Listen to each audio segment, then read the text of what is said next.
చెరులో CM Revanth, Rahul, Sonia Gandhi చిత్రపటాలకు పాలాభిషేకం చేశారు కాంగ్రెస్ నాయకులు. ఎస్సీ, బీసీ, మైనార్టీ బిల్లులకు ప్రభుత్వం ఆమోదం తెలపడంతో రేవంత్ కు ధన్యవాదాలు తెలుపుతూ youth Congress protocol chairman Aditya Reddy ఆధ్వర్యంలో పాలాభిషేకం కార్యక్రమం చేపట్టారు. ఈ కార్యక్రమంలో మండల అధ్యక్షులు సుధాకర్, మాజీ సర్పంచ్లు, కాంగ్రెస్ కార్యకర్తలు పాల్గొన్నారు.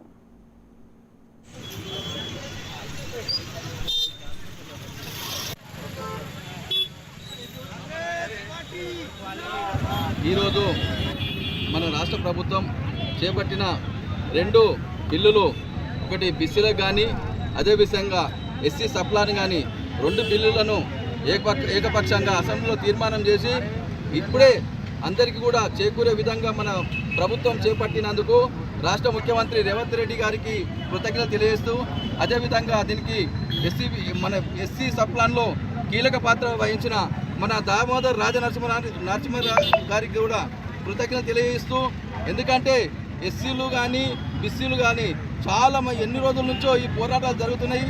ఆ పోరాటాల ప్రతిఫలంగా ఇవాళ ఎవరు చేయలేని ఒక నిర్ణయాన్ని మన కాంగ్రెస్ ప్రభుత్వము తీసుకొని మన రాహుల్ గాంధీ ఆలోచన విధానం మనసులో పెట్టుకొని మన రేవంత్ రెడ్డి గారు నెరవేర్చినందుకు వారికి ఈ యొక్క ఎస్సీ, బీసీ, మైనార్టీ సోదరులు అందరూ కూడా రుణపడి ఉంటారని తెలియజేస్తూ జై కాంగ్రెస్.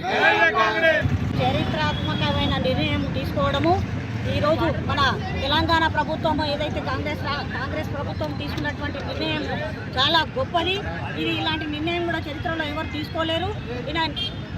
ఏదైతే ఉంటుందో ధైర్యం చేసి బీసీ, ఎస్సీ, ఎస్టీలకు, మైనార్టీలకు అందరికీ కూడా సమాన్యాయంగా చరిత్రాత్మకమైన నిర్ణయం తీసుకోవడం వల్ల అందరిలోన హర్షం వ్యక్తమవుతుంది. అందరూ కూడా ఇక్కడ బీసీ, ఎస్సీ, ఎస్టీ, మైనార్టీలు అందరూ కూడా పాలాభిషేకం చేయడం జరిగింది. మేమందరం కూడా రుణపడి ఉంటాము. అతను ఏదైతే సీఎం గారు తీసుకున్న నిర్ణయానికి మేము అందరము కట్టుబడి ఉన్నామో కృతజ్ఞతగా ఈరోజు పాలాభిషేకం చేయడం